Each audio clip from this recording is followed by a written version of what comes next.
When I make a video, I want to make sure that I have a tip or an idea to share in every single video because I want to use your time wisely. I want you to learn something. I want you to enjoy the process, and I want to use my time wisely.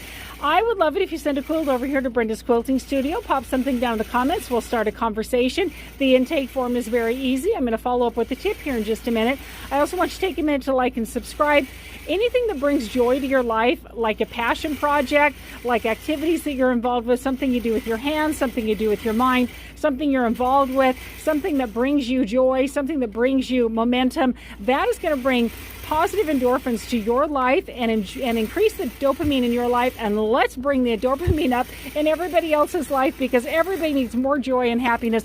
And that is something that quilts can do with the beauty that they have and the creativity. Speaking of creativity, I have done thousands of quilts over here at the Quilting Studio, and never once have I seen the exact same quilt. They might be similar, they might be a similar panel, they might be a similar design, like maybe a log cabin or a Lone Star, but they always have their own design features to go with it, their own colors, their own flair, their own backing ideas, and their own style of choice of pattern that we're putting onto it. So let me talk really now about batting. I have 5 styles of batting that I've curated specifically over here at the Quilting Studio. There's no need to bring your own batting. One of the benefits to using my batting, let me tell you 2 benefits. There's a lot, but 2 of them is, one, I do have the specific kind of batting that's going to benefit your quilt. You don't have to shop all around. I've already got a bunch of batting. And 2, you're only going to use you're going to pay for the exact amount of batting that you use. So look right here. Karla's brought this quilt over. She's using my batting right here. And she's only paying for exactly this much right here. You might be thinking, why is that cut at the top and why is it hanging out over here?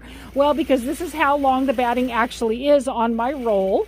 And I have laid across and measured for her quilt. And I've trimmed it to here. I'm going to be trimming it. And as I go, I trim it as I go to make sure that I leave her a little bit. Some people like to put that inside of their binding.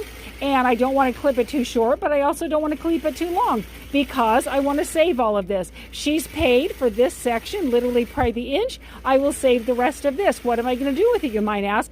I will measure it and put a tag on it for how large it is. If I get a quilt of that size or close to it, then I will know that's a piece of batting I can use.